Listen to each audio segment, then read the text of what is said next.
Good morning, students. Once again, welcome back to my YouTube channel. We are continues from to the basic concepts part 2nd of social study book class 10th. This is a part of economics book. In the first session, we are discussing about to the 15 very short question answer which has been related to the economics, and now we are continues from to the other very short and also start their short question answers. Which students has been comes to their first time on my YouTube channel, so subscribe my channel, just do it for a bright future, and press bell icon related to my new video updation. Now I will start from to the 16th questions. What is meaning of deficit financing? Deficit financing ਕੀ ਹੁੰਦੀ ਹੈ ਉਹਦੇ ਬਾਰੇ ਅਸੀਂ ਗੱਲ ਕਰਾਂਗੇ. Deficit financing is the method which the government meet the budgetary deficit by taking their loans from to the central bank. Central bank meet the deficit by the printing new currencies notes. In the same way, we aggregate expenditure exceed to the aggregate revenue, then the government has to face deficit. Physical deficit ਦੇ ਵਿੱਚ ਕੀ ਹੁੰਦਾ ਵਾ ਵੀ ਜਿਹੜੀ central government ਹੁੰਦੀ ਆ ਉਹ ਆਪਣੇ ਖਰਚੇ ਪੂਰੇ ਨਹੀਂ ਕਰ ਪਾਉਂਦੀ, ਤਾਂ ਉਹ ਕੀ ਕਰਦੀ ਆ, ਬਜਟੀ ਡੈਫੀਸਿਟ ਦਿਖਾ ਦਿੰਦੀ ਆ ਵੀ ਸਾਨੂੰ ਘਾਟਾ ਪੈ ਗਿਆ, ਤਾਂ ਉਹ ਘਾਟੇ ਨੂੰ ਪੂਰਾ ਕਰਨ ਦੇ ਲਈ ਉਹ ਲੋਨ ਲੈ ਲੈਂਦੀ ਆ. ਕਿਤੋਂ ਲੈਂਦੀ ਆ? ਸੈਂਟਰਲ ਬੈਂਕ ਤੋਂ. ਸੋ ਇੰਡੀਆ ਦਾ ਸੈਂਟਰਲ ਬੈਂਕ ਦਾ ਨਾਮ ਕੀ ਆ? RBI, reserve bank of India. ਤਾਂ ਉਹ ਤੋਂ ਲੋਨ ਲੈ ਲੈਂਦੀ ਆ. ਇਹ ਸਭ ਤੋਂ ਵੱਡਾ ਬੈਂਕ ਹੈ ਇੰਡੀਆ ਦਾ. ਤੇ RBI ਜਿਹੜਾ ਵਾ ਉਹ ਡੈਫੀਸਿਟ ਨੂੰ ਮੀਟ ਕਰਨ ਦੇ ਲਈ ਕੀ ਕਰਦੀ ਆ? ਨਵੀਂ ਕਰੰਸੀ ਪ੍ਰਿੰਟ ਕਰ ਲੈਂਦੀ ਆ. ਜਿਵੇਂ ਸਾਡੇ ਇੰਡੀਆ ਦੇ ਵਿੱਚ ਹੁਣ 2016 ਦੇ ਵਿੱਚ, ਜੋ ਤੁਹਾਨੂੰ ਯਾਦ ਹੋਵੇ, ਨਵੰਬਰ 8 2016 ਦੇ ਵਿੱਚ ਕੀ ਹੋਇਆ ਸੀਗਾ, ਨਿਊ ਕਰੰਸੀ ਪ੍ਰਿੰਟ ਹੋਈ ਸੀਗੀ 2000 ਦੀ. ਤਾਂ ਉਹ ਕਰੰਸੀ ਪ੍ਰਿੰਟ ਹੋਣ ਦਾ ਕਾਰਨ ਕੀ ਸੀ? ਡੈਫੀਸਿਟ ਫਾਈਨੈਂਸਿੰਗ ਹੀ ਸੀਗਾ. ਅਤੇ ਉਹਦੇ ਵਿੱਚ ਨਵੀਂ ਕਰੰਸੀ ਜਿਹੜੀ ਆ ਪ੍ਰੋਡਿਊਸ ਹੋਈ ਸੀ. ਅਤੇ ਉਸ ਤੋਂ ਬਾਅਦ ਕੀ ਆ, ਐਗਰੀਗੇਟ ਜਿਹੜੀ ਐਕਸਪੈਂਡੀਚਰ ਆ ਉਹ ਤਾਂ ਹੁੰਦਾ ਕਿਉਂਕਿ ਜਿਹੜਾ ਸਾਡਾ ਖਰਚਾ ਵਾ, ਐਗਰੀਗੇਟ ਖਰਚਾ ਵਾ, ਉਹ ਐਗਰੀਗੇਟ ਇਨਕਮ ਤੋਂ ਵੱਧ ਜਾਂਦਾ ਵਾ, ਤਾਂ ਗੌਰਮੈਂਟ ਨੂੰ ਡੈਫੀਸਿਟ ਫੀਸ ਹੋਣ ਲੱਗ ਜਾਂਦਾ. ਤਾਂ ਕਰਕੇ ਗੌਰਮੈਂਟ ਕੀ ਕਰਦੀ ਆ? ਲੋਨ ਲੈ ਲੈਂਦੀ ਆ.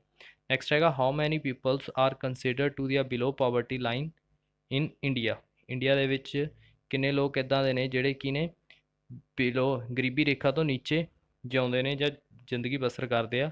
The planning commission of the define the poverty line on the basis of recommendation of to the neutral intake 2400 calories 2400 calories per person per day of rural area. ਕਿੰਨਾ ਵਾ? 2400 ਕੈਲਰੀਜ਼ ਜਿਹੜੀਆਂ ਲੈ ਰਿਹਾ ਬੰਦਾ ਵਾ ਇੱਕ ਦਿਨ ਦੇ ਵਿੱਚ, ਕੋਈ ਵੀ ਬੰਦਾ ਰੂਰਲ ਏਰੀਆ ਦੇ ਵਿੱਚ. ਅਤੇ ਦੂਜਾ ਕੀ ਆ?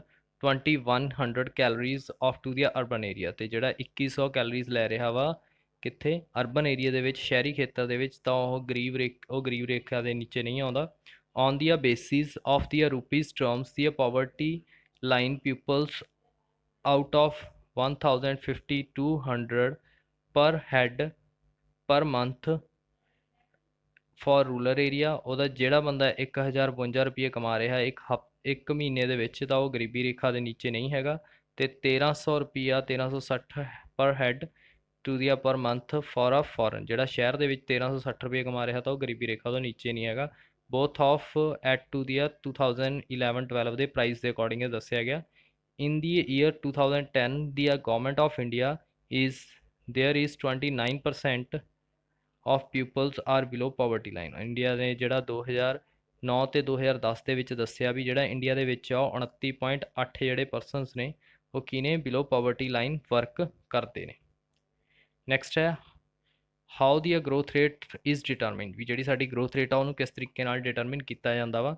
ਦੀ growth rate is that percentage rate from which it known that is comparable of the 1 year.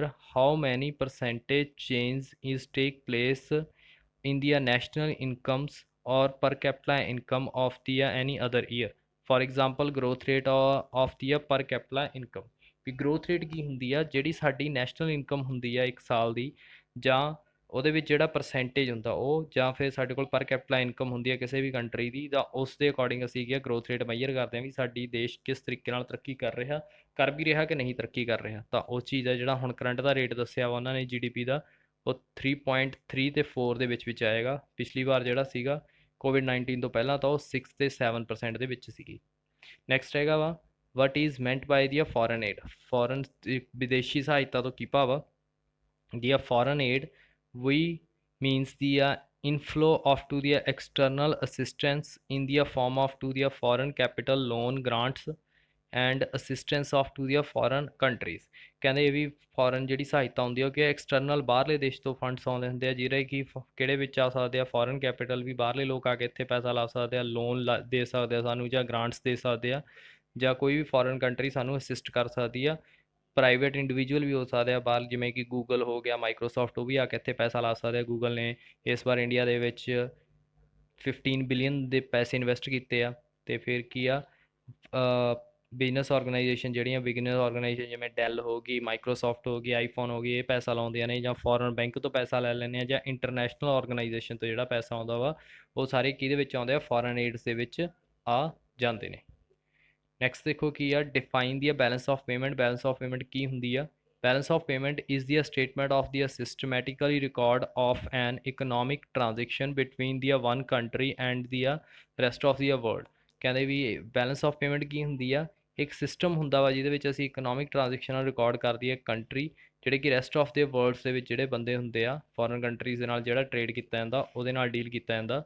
ਦਸ ਦੀ accounts of to the receipt and payment of the government of the one country from the another countries during to the period of the 1 year is called balance of payment। ਇੱਕ ਸਾਲ ਦੇ ਵਿੱਚ ਜਿਹੜਾ ਅਸੀਂ ਬਾਹਰਲੇ ਦੇਸ਼ ਤੋਂ ਕੋਈ ਵੀ ਇਨਕਮ ਲੈ ਕੇ ਆਉਂਦੇ ਹਾਂ ਰਿਸਿਪਟ ਲੈਂਦੇ ਹਾਂ ਜਾਂ ਅਸੀਂ ਉਹਨਾਂ ਨੂੰ ਪੇਮੈਂਟ ਕਰਦੇ ਹਾਂ ਪੈਸੇ ਦਿੰਦੇ ਹਾਂ ਤਾਂ ਉਹ ਸਾਰਿਆਂ ਦਾ ਲੇਖਾ ਜੋਖੇ ਨੂੰ ਅਸੀਂ ਕਹਿੰਦੇ ਹਾਂ ਬੈਲੈਂਸ ਆਫ ਪੇਮੈਂਟ ਕਹਿ ਦਿੰਦੇ ਹਾਂ। in the other in the words of to the king ਡੈਗਵਲਰਜਰ ਇੱਕ ਜਿਹੜੇ ਨੇ ਇਕਨੋਮਿਕਸ ਨੇ ਉਹਨਾਂ ਨੇ ਕਿਹਾ ਜੀ balance of payment is systematic record of all economic transaction between to the residents of to the reporting countries and restriction of the foreign countries during to the given time of period of time। ਇਹਦੇ ਵਿੱਚ ਹੈ ਉਹਨਾਂ ਨੇ ਦੱਸਿਆ ਵੀ ਕੋਈ ਵੀ ਇੱਕ country ਦੁਆਰਾ ਜਿਹੜਾ ਰੈਜ਼ੀਡੈਂਟ ਉੱਥੇ ਰਹਿੰਦੇ ਆ ਉਹ ਕੀ ਆ ਪੈਸਿਆਂ ਨੂੰ ਜਿਹੜਾ ਇੱਕ ਜਗ੍ਹਾ ਤੋਂ ਦੂਜੀ ਜਗ੍ਹਾ ਤੱਕ ਟਰਾਂਸਫਰ ਹੁੰਦੇ ਆ ਫੋਰਨ ਤੋਂ ਪਬਲਿਕ ਇੱਕ ਕੰਟਰੀਜ਼ ਦੇ ਵਿੱਚ ਇੱਕ ਪੀਰੀਅਡ ਆਫ ਟਾਈਮ ਦੇ ਵਿੱਚ ਤਾਂ ਉਹਨੂੰ ਅਸੀਂ ਕਹਿੰਦੇ ਆ ਬੈਲੈਂਸ ਆਫ ਪੇਮੈਂਟ ਕਹਿ ਦਿੰਦੇ ਆ। ਇਹ ਕੀ ਹੁੰਦਾ ਇੱਕ ਸਿਸਟਮੈਟਿਕ ਰਿਕਾਰਡ ਹੁੰਦਾ ਯਾਨੀ ਕਿ ਅਸੀਂ ਇਹਨੂੰ ਡੇਲੀ ਦੀ ਡੇਲੀ ਰਿਕਾਰਡ ਕੀਤਾ ਜਾਂਦਾ ਵਾ। 21 ਥਾ what is meant by the four ਮੋਨੇਟਰੀ policy ਕੀ ਹੁੰਦੀ ਆ? Monetary policy is the policy of the central bank of the government of the country with the help which the quantity of money of the cost of money or rate of interest and availability of the money and the controlled to the orders received and predetermined the board social and economic object. ਵੀ monetary policy ਕੀ ਹੁੰਦੀ ਹੈ ਜਿਹੜੀ ਕਿ ਹਮੇਸ਼ਾ ਯਾਦ ਰੱਖਣਾ ਵੀ RBI ਬਣਾਉਂਦੀ ਆ ਸੈਂਟਰਲ ਬੈਂਕ ਬਣਾਉਂਦੀ ਆ ਇਹਦੇ ਵਿੱਚ ਉਹ ਬਣਾਉਂਦੀ ਕੀ ਆ ਵੀ ਕਿੰਨਾ ਪੈਸੇ ਆ ਜਿਹੜਾ ਮਾਰਕੀਟ ਦੇ ਵਿੱਚ ਜਾਏਗਾ ਕੁਆਂਟੀਟੀ ਆਫ ਮਾਰਕੀਟ ਵੀ ਮਨੀ ਕਿੰਨੀ ਜਾਏਗੀ ਕਾਸਟ ਕਿੰਨੀ ਹੋਏਗੀ ਰੇਟ ਆਫ ਇੰਟਰਸਟ ਲੋਨ ਦੇ ਉੱਤੇ ਕਿੰਨਾ ਮਿਲੇਗਾ ਜਾਂ ਪੈਸੇ ਨੂੰ ਕੰਟਰੋਲ ਕਿਵੇਂ ਕੀਤਾ ਜਾਵੇ ਉਹਦੀਆਂ ਸਾਰੀਆਂ ਜਿਹੜੀਆਂ ਪਾਲਿਸੀਆਂ ਇਕਨੋਮਿਕ ਅਤੇ ਸੋਸ਼ਲ ਜਿਹੜੀਆਂ ਪਾਲਿਸੀਆਂ ਬਣਾਈਆਂ ਜਾਂਦੀਆਂ ਨੇ ਉਹ RBI ਦੁਆਰਾ ਬਣਾਈਆਂ ਜਾਂਦੀਆਂ ਨੇ ਉਹਨੂੰ ਅਸੀਂ ਮੋਨੀਟਰੀ ਪਾਲਿਸੀ ਕਹਿ ਦਿੰਦੇ ਹਾਂ। Last very short question is what is meant by the fiscal policy ਕੀ ਹੁੰਦੀ ਆ? ਫਿਜ਼ੀਕਲ ਪਾਲਿਸੀ ਜਿਹੜੀ ਹੁੰਦੀ ਆ ਉਹ ਸੈਂਟਰਲ ਗਵਰਨਮੈਂਟ ਬਣਾਉਂਦੀ ਹੁੰਦੀ ਆ regarding of to the income and expenditure as there physical policy. ਉਹ ਆਪਣਾ ਦੱਸਦੀ ਹੈ ਵੀ ਮੇਰਾ ਕਿੱਥੋਂ ਆਮਦਨ ਹੋਊਗੀ ਅਤੇ ਕਿੱਥੇ ਮੈਂ ਖਰਚਾ ਕਰੂੰਗੀ ਉਹ ਸਾਰੀਆਂ ਚੀਜ਼ਾਂ ਦੀ ਜਿਹੜੀ ਸਟੇਟਮੈਂਟ ਦਿੱਤੀ ਜਾਂਦੀ ਉਹਨੂੰ ਅਸੀਂ ਕਹਿੰਦੇ ਹਾਂ ਫਿਜ਼ੀਕਲ ਪਾਲਿਸੀ ਕਹਿ ਦਿੰਦੇ ਹਾਂ। As the matter of the affect the fiscal policy is the policy any government regarding to the expenditure taxation borrowing off to their budgets to achieve their various microeconomics object। ਕਹਿੰਦੇ ਇਹਦੇ ਵਿੱਚ ਕੀ ਹੁੰਦਾ ਵਾ ਕੋਈ ਵੀ countries ਜਿਹੜੀਆਂ ਨੇ ਜਾਂ ਪਾਲਿਸੀਆਂ ਬਣਾਉਂਦੀਆਂ ਨੇ ਜਿਹਦੇ ਵਿੱਚ ਉਹ ਆਪਣਾ ਖਰਚਾ ਜਾਂ ਟੈਕਸ ਕਿੰਨੇ ਲਾਉਣੇ ਆ ਜਾਂ ਬਜਟ ਦੇ ਵਿੱਚੋਂ ਕਿੱਥੋਂ ਪੈਸਾ ਲੈਣਾ ਵਾ ਇਹ ਚੀਜ਼ਾਂ ਨੂੰ ਅਚੀਵ ਕਰਨ ਦੇ ਲਈ ਉਹ ਇਹ ਵਰਕ ਜਾਂ ਪਾਲਿਸੀ ਬਣਾਉਂਦੇ ਨੇ। ਨੈਕਸਟ ਹੈਗਾ ਸ਼ਾਰਟ ਕੁਐਸਚਨ ਆਨਸਰ। ਫਸਟ ਹੈਗਾ define the national income what is the difference between to the national income and domestic income. ਕਹਿੰਦੇ ਜੀ ਨੈਸ਼ਨਲ ਇਨਕਮ ਕੀ ਹੁੰਦੀ ਆ? ਨੈਸ਼ਨਲ ਇਨਕਮ ਰਾਸ਼ਟਰੀ ਆਮਦਨ ਅਤੇ ਘਰੇਲੂ ਆਮਦਨ ਡੋਮੈਸਟਿਕ ਇਨਕਮ ਦੇ ਵਿੱਚ ਕੀ ਡਿਫਰੈਂਸ ਆ? ਦੇਖੋ ਜੀ the national income define as the sum of the all factor of the income viz rent wages interest profits acquiring of to the normal resident of the country for productive of services during the definite period of time all 1 year। the flow of income is the flow। ਕਹਿੰਦੇ ਵੀ national income ਉਹ ਹੁੰਦੀ ਆ ਜਿਹਦੇ ਵਿੱਚ ਅਸੀਂ ਜਿੰਨੇ ਵੀ factor ਅਸੀਂ use ਕਰਕੇ ਇਨਕਮ ਜਨਰੇਟ ਕਰ ਸਕਦੇ ਹਾਂ, 4 ਫੈਕਟਰ ਹੁੰਦੇ ਆ ਵੈਸੇ, 4 ਫੈਕਟਰਾਂ ਨੂੰ ਯੂਜ਼ ਕਰਕੇ ਜਿਹੜੀ ਇਨਕਮ ਜਨਰੇਟ ਹੁੰਦੀ ਆ ਉਹਨੂੰ ਅਸੀਂ ਡਿਵਾਈਡ ਕਰ ਦਿੰਦੇ ਹਾਂ ਜਿੰਨੇ ਨਾਰਮਲ ਰੈਜ਼ੀਡੈਂਟ ਉੱਥੇ ਰਹਿੰਦੇ ਹੁੰਦੇ ਆ, ਤਾਂ ਸਾਡੀ ਕੀ ਜਾਂਦੀ ਆ ਨੈਸ਼ਨਲ ਇਨਕਮ ਆ ਜਾਂਦੀ ਆ। ਸੌਰੀ ਜਿਹੜੇ ਇੱਕ ਰੈਜ਼ੀਡੈਂਟ ਜਿੰਨਾ ਪੈਸਾ ਕਮਾਉਂਦੇ ਆ, ਡਿਵਾਈਡ ਨਹੀਂ ਕਰਨਾ, ਡਿਵਾਈਡ ਅਸੀਂ ਪਰ ਕੈਪੀਟਲ 'ਚ ਕਰ ਦਿੰਦੇ ਹਾਂ, ਤਾਂ ਉਹ ਨਿਕਲ ਕੇ ਆ ਜਾਂਦੀ ਆ। ਅਤੇ ਇੱਕ ਸਾਲ ਦੇ ਪੀਰੀਅਡ ਦੇ ਵਿੱਚ ਅਸੀਂ ਇਹ ਚੀਜ਼ਾਂ ਚੈੱਕ ਕਰਦੇ ਹਾਂ।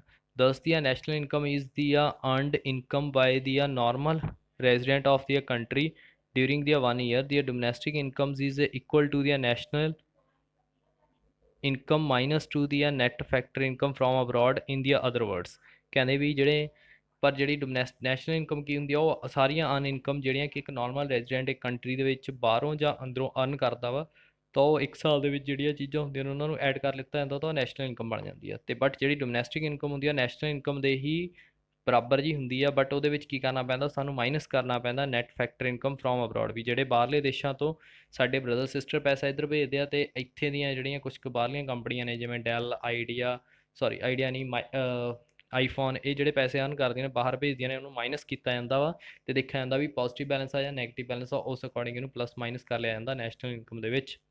ਦੇਖੋ ਇਹਦੀ ਇੱਕ ਫਾਰਮੂਲਾ ਦਿੱਤਾ ਹੈ, ਡੋਮੈਸਟਿਕ ਇਨਕਮ ਕੀ ਹੋਏਗਾ, ਨੈਸ਼ਨਲ ਇਨਕਮ ਜੇਕਰ ਤੁਹਾਨੂੰ ਗਿਵਨ ਹੋਊਗੀ ਉਹਦੇ ਵਿੱਚ ਮਾਈਨਸ ਕਰ ਦਿਓ net factor income from abroad, ਠੀਕ ਹੈ ਜੀ। ਦੈਨ ਹੈਗਾ ਵਾ net factor income from abroad is the difference between to ਦੀਆਂ income received by the resident of their country from to the abroad and providing service income to pay to the factor of service provided by the non resident of the domestic territory. ਇਹਦੇ ਵਿੱਚ ਦੱਸ ਰਿਹਾ ਵੀ ਜਿਹੜੇ normal resident ਸੀਗੇ ਸਾਡੀ country ਦੇ, ਜਿਵੇਂ ਤੁਹਾਡੇ ਬ੍ਰਦਰ ਸਿਸਟਰ ਬਾਹਰ ਹੋਣਗੇ ਤਾਂ ਉਹ ਪੈਸਾ ਇੱਧਰ ਭੇਜਦੇ ਆ, ਤਾਂ ਉਹ ਸਾਡੀ ਨੈਸ਼ਨਲ ਇਨਕਮ ਦਾ ਇੱਕ ਪਾਰਟ ਨੇ, ਉੱਥੋਂ ਸਾਨੂੰ ਇਨਕਮ ਜਨਰੇਟ ਹੋ ਰਹੀ ਆ। ਬਟ ਕੁਛ ਕੁ ਅਜਿਹੇ ਬੰਦੇ ਹੁੰਦੇ ਆ ਜਿਹੜੇ ਕਿ ਫੋਰਨਰ ਦੇ ਹੁੰਦੇ ਆ ਅਤੇ ਇੱਥੇ ਆ ਕੇ ਸਾਨੂੰ ਸਰਵਿਸ ਪ੍ਰੋਵਾਈਡ ਕਰਦੇ ਆ ਅਤੇ ਉਹਦੇ ਬਦਲੇ ਸਭ ਤੋਂ ਪੈਸੇ ਚਾਰਜ ਕਰਦੇ ਆ, ਤਾਂ ਅਸੀਂ ਜਿਹੜੇ ਪੈਸੇ ਉਹਨਾਂ ਨੂੰ ਪੇ ਕਰਦੇ ਆ ਉਹ ਸਾਡੇ ਕੀ ਹੁੰਦੇ ਆ ਡੋਮੈਸਟਿਕ ਇਨਕਮ ਦੇ ਵਿੱਚ ਸਾਡਾ ਪੈਸਾ ਚਲਿਆ ਗਿਆ, ਉਹਨੂੰ ਮਾਈਨਸ ਕਰਕੇ ਜਿਹੜੀ ਚੀਜ਼ ਹੁੰਦੀ ਆ ਉਹਨੂੰ ਨੈਟ ਇਨਕਮ ਦੇ ਵਿੱਚ ਨੈਸ਼ਨਲ ਇਨਕਮ ਦੇ ਵਿੱਚ ਐਡ ਜਾਂ ਮਾਈਨਸ ਕਰਕੇ ਅਸੀਂ ਡੋਮੈਸਟਿਕ ਇਨਕਮ ਕੈਲਕੂਲੇਟ ਕਰ ਲੈਂਦੇ।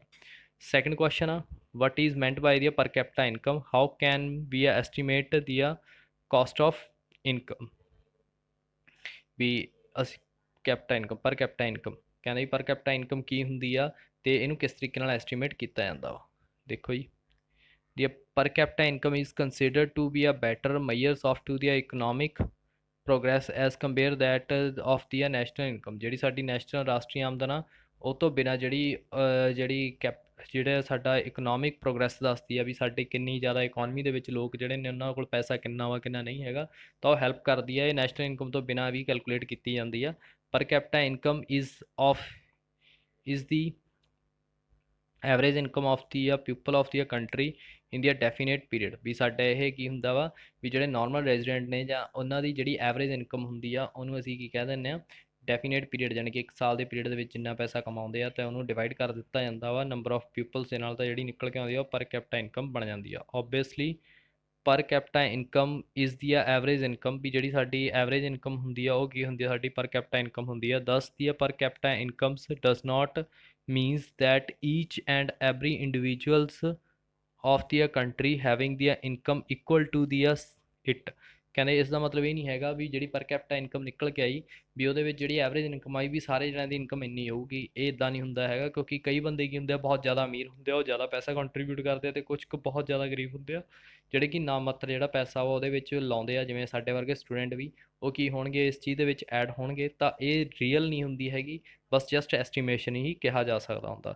ਸਮ ਆਫ ਪੀਪਲ ਆਫ ਟੂ ਦੀਆਂ might be having the income greater than and the some has is less than it. ਤਾਂ ਉਹੀ ਮੈਂ ਗੱਲ ਕਹੀ ਵੀ ਜਿਹੜੇ ਕੁਛ ਕੁ ਬੰਦਿਆਂ ਕੋਲ ਇਨਕਮ ਬਹੁਤ ਜ਼ਿਆਦਾ ਹੁੰਦੀ ਹੈ ਅਤੇ ਕੁਛ ਕੁ ਇਨਕਮ ਬਹੁਤ ਘੱਟ ਹੁੰਦੀ ਹੈ। ਦੇਖੋ ਪਰ capita income of the country the current price of to ਦੀ 13 ਤੇ 14 74,380, that is the Punjab it was to the 74,606 rupees। So per capita income is calculated with the dividing to the national income to the population, ਵੀ ਸਾਡੀ ਜਿੰਨੀ ਵੀ national income ਹੋਊਗੀ ਉਹਨੂੰ total population ਨਾਲ divide ਕਰ ਦਿੱਤਾ ਜਾਊਗਾ ਤਾਂ ਪਰ ਕੈਪਟਾ ਇਨਕਮ ਆ ਜਾਏਗੀ। Last question of this session is what do you mean by to the consumption। ਉਪਭੋਗ ਕੀ ਹੁੰਦਾ ਜਾਂ ਕੰਜ਼ੰਪਸ਼ਨ ਕੀ ਹੁੰਦੀ ਆ। Define the average propensity to consume, ਵੀ ਐਵਰੇਜ ਪ੍ਰੋਪੈਂਸਿਟੀ ਟੂ ਕੰਜ਼ਿਊਮ ਕਿਉਂ ਹੈ, and marginal propensity to consume ਉਹ ਵੀ ਕੀ ਆ। देखो in the word of consumption the use there two senses of to the process and expenditure ਇਹਨੂੰ ਇੱਕ process ਕਿਹਾ ਜਾਂਦਾ ਤੇ ਦੂਜਾ ਕਿਹਾ ਜਾਂਦਾ ਖਰਚਾ ਕਿਹਾ ਜਾਂਦਾ ਵਾ their consumption is the process which is satisfy the human wants directly ਵੀ ਜਿਹੜੀਆਂ consumption ਕੀ ਹੁੰਦੀ ਆ ਉਹ ਇਦਾਂ ਦੀ ਹੁੰਦੀ ਆ ਜਿਹੜੇ ਕਿ ਬੰਦਿਆਂ ਦੀ ਜ਼ਰੂਰਤਾਂ ਨੂੰ ਸਿੱਧਾ ਹੀ ਪੂਰਾ ਕਰ ਦਿੰਦੀ ਆ Thus, the consumption is the process which is satisfy the human wants directly, like using of to the foods or satisfy the hunger. ਵੀ ਜਿਵੇਂ ਕਿ ਫੋਰ ਐਗਜ਼ਾਮਪਲ ਆ ਵੀ ਇੱਕ ਬੰਦਾ ਕੀ ਆ ਖਾਣਾ ਖਾ ਲੈਂਦਾ ਤਾਂ ਉਹਦੀ ਜਿਹੜੀ ਭੁੱਖ ਹੁੰਦੀ ਆ ਉਹਨੂੰ ਉਹ ਸੰਤੁਸ਼ਟ ਕਰ ਦਿੰਦੀ ਆ ਤੇ ਉਹ ਬੰਦਾ ਕਹਿੰਦਾ ਵੀ ਹੁਣ ਮੇਰੇ ਢਿੱਡ ਦੇ ਵਿੱਚ ਕੋਈ ਚੀਜ਼ ਗਈ ਤਾਂ ਮੈਂ ਕੰਮ ਕਰ ਸਕਦਾ ਵਾਂ in the expenditure sense of their consumptions means that their total expenditure which is incurred onto their consumption goods we consumption ਕੀ ਹੁੰਦਾ ਜਾਂ expenditure ਕੀ ਹੁੰਦਾ ਵਾ ਵੀ ਕੁਛ ਅਜਿਹਾ ਖਰਚਾ ਜਿਹੜਾ ਅਸੀਂ ਕਿਸੇ ਚੀਜ਼ ਨੂੰ ਖਰੀਦਣ ਦੇ ਲਈ ਕਰਦੇ ਹਾਂ ਜਾਂ ਉਹਨੂੰ ਪਾਉਣ ਦੇ ਲਈ ਜਿਹੜਾ ਪ੍ਰਾਈਸ ਪੇ ਕਰਦੇ ਹਾਂ ਉਹਨੂੰ ਅਸੀਂ ਕਹਿੰਦੇ ਹਾਂ consumption ਕਹਿ ਦਿੰਦੇ ਹਾਂ average consumption is defining to the ratio of to the consumption to income ਵੀ ਐਵਰੇਜ propensity to consume ਕੀ ਹੁੰਦਾ ਵਾ ਉਹ ਕੰਜ਼ੰਪਸ਼ਨ ਦੀ ਇੱਕ ਰੇਸ਼ੋ ਹੁੰਦੀ ਹੈ ਜਿਹਨੂੰ ਕੰਜ਼ੰਪਸ਼ਨ ਨੂੰ ਅਸੀਂ ਇਨਕਮ ਦੇ ਨਾਲ ਡਿਵਾਈਡ ਕਰ ਦਿੰਦੇ ਹਾਂ ਤਾਂ ਸਾਡੀ ਐਵਰੇਜ propensity to consume ਨਿਕਲ ਆਉਂਦੀ ਹੈ ਤਾਂ ਇਹਦੇ ਲਈ according to professor Peterson ABC ਜਾਣੀ ਕਿ APC average propensity to consume is a proportion of to the given income of the spend for the consumption purposes ਵੀ ਅਸੀਂ ਕੀ ਆ ਉਹ ਪੈਸਾ ਸਾਡੀ ਇਨਕਮ ਦਾ ਜਿਹੜਾ ਕਿ ਅਸੀਂ ਕਿਸੇ ਕੰਜ਼ੰਪਸ਼ਨ ਜਾਂ ਕਿਸੇ ਚੀਜ਼ ਨੂੰ ਖਰੀਦਣ ਜਾਂ ਉਹਨੂੰ ਲੈਣ ਦੇ ਲਈ ਖਰਚ ਕਰ ਦਿੰਦੇ ਹਾਂ ਤਾਂ ਉਹਨੂੰ ਅਸੀਂ ਕਹਿੰਦੇ ਹਾਂ ਐਵਰੇਜ ਪ੍ਰੋਪੈਂਸਿਟੀ ਟੂ ਸੇਵ ਕਹਿ ਦਿੰਦੇ ਹਾਂ ਇਨ ਦੀ ਅਦਰ ਵਰਡਸ ਦੇਖੋ average propensity to consume total consumption ਨੂੰ ਟੋਟਲ ਇਨਕਮ ਦੇ ਨਾਲ ਡਿਵਾਈਡ ਕਰ ਦਿਓ ਤਾਂ ਤੁਹਾਡੀ ਐਵਰੇਜ ਪ੍ਰੋਪੈਂਸਿਟੀ ਟੂ ਕੰਜ਼ਿਊਮ ਆ ਜਾਏਗੀ ਨੈਕਸਟ ਹੈਗੀ ਆ marginal propensity to consume MPC is defining as the ratio change of to the consumption in the change in income ਵੀ ਜਿਹੜਾ ਸਾਡੀ ਇਨਕਮ ਦੇ ਵਿੱਚ ਚੇਂਜ ਆਉਣ ਦੇ ਨਾਲ ਜਿਹੜਾ ਕੰਜ਼ੰਪਸ਼ਨ ਦੇ ਵਿੱਚ ਟੋਟਲ ਚੇਂਜ ਆ ਜਾਂਦਾ ਉਹਨੂੰ ਅਸੀਂ ਕਹਿੰਦੇ ਹਾਂ ਮਾਰਜਨਲ ਪ੍ਰੋਪੈਂਸਿਟੀ ਟੂ ਕੰਜ਼ਿਊਮ ਕਹਿ ਦਿੰਦੇ ਹਾਂ ਵੀ according to the mister Kurihara ਜਿਹੜੇ ਸੀਗੇ marginal propensity to consume is the ratio of change in consumption to change in income ਵੀ ਜਿਹੜਾ ਸਾਡਾ ਇਨਕਮ ਦੇ ਵਿੱਚ ਜਿੰਨਾ ਚੇਂਜ ਆਉਂਦਾ ਵਾ ਤੇ ਉਹਦੇ ਮੁਤਾਬਿਕ ਸਾਡੀ ਕੰਜ਼ੰਪਸ਼ਨ ਦੇ ਵਿੱਚ ਵੀ ਚੇਂਜ ਆਉਂਦਾ ਮੰਨ ਲਓ ਵੀ ਸਾਡੀ ਜਿਵੇਂ ਇਨਕਮ ਸੀਗੀ ਉਹ 100 ਰੁਪਏ ਸੀ 120 ਹੋ ਗਈ ਤਾਂ ਇਹਦੇ ਵਿੱਚ ਚੇਂਜ ਆਇਆ 20 ਦਾ ਮੰਨ ਲਓ ਹੁਣ ਜਿਹੜੀ ਸਾਡੀ ਕੰਜ਼ੰਪਸ਼ਨ ਕਰਦੇ ਸੀ ਉਹ ਪਹਿਲਾਂ 60 ਕਰਦੇ ਸੀ ਹੁਣ ਜਿਹੜਾ ਮੇਰੇ ਕੋਲ ਪੈਸੇ ਜ਼ਿਆਦਾ ਆ ਗਏ ਤਾਂ ਮੈਂ 65 ਜਾਂ 70 ਕਰ ਦੂੰਗਾ ਤਾਂ ਇਹਦੇ ਵਿੱਚ ਕਿੰਨਾ ਚੇਂਜ ਆਇਆ 5 ਦਾ ਚੇਂਜ ਆਇਆ ਤਾਂ ਇਸ ਨੂੰ ਅਸੀਂ ਕਹਿੰਦੇ ਹਾਂ ਮਾਰਜਨਲ ਪ੍ਰੋਪੈਂਸਿਟੀ ਟੂ ਕੰਜ਼ਿਊਮ ਵੀ ਜਿੰਨਾ ਸਾਡੇ